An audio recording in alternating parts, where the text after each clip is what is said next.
Hello everybody and welcome to today's technical insights video here at CMC Markets. My name is Philipp from Trade with Position, and today I would like to have a look at British pound against the Australian dollar.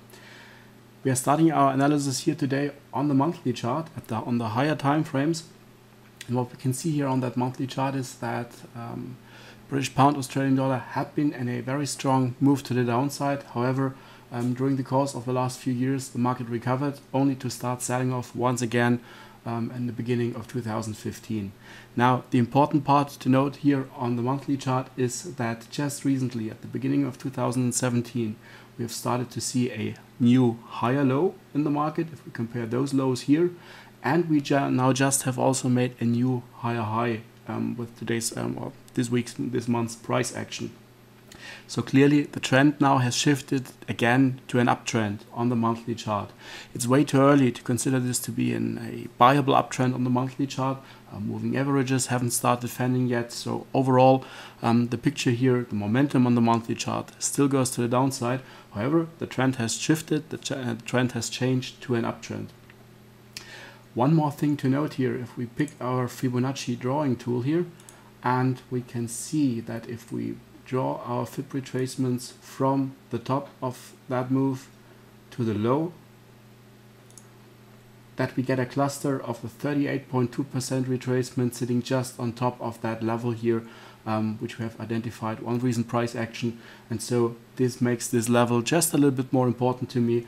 And if I draw another Fibonacci retracement from the last swing point, significant swing point, to the low, we can see that this retracement here now leads us directly into the 50% retracement area to the 61.8% retracement area.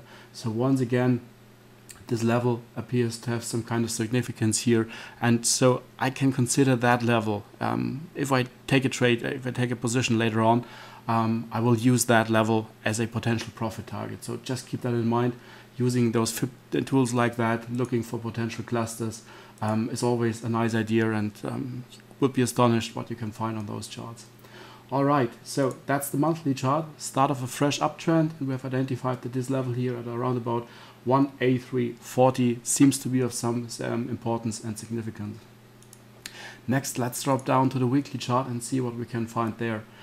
Once again, price clearly making new higher highs. However, we are a little bit overextended here from our moving average buy zone, and of course those moving averages haven't started fanning there yet, neither on the weekly chart. However, we can see that we have good strong momentum, good convergence here as price is making new higher highs. So again, an idea, an indication that the market is clearly here in a good and strong start to a good strong uptrend. If we have a look at the daily chart, we start to see what we're looking for.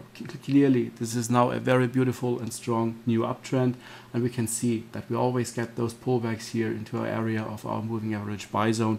Just recently, we had a very nice opportunity here.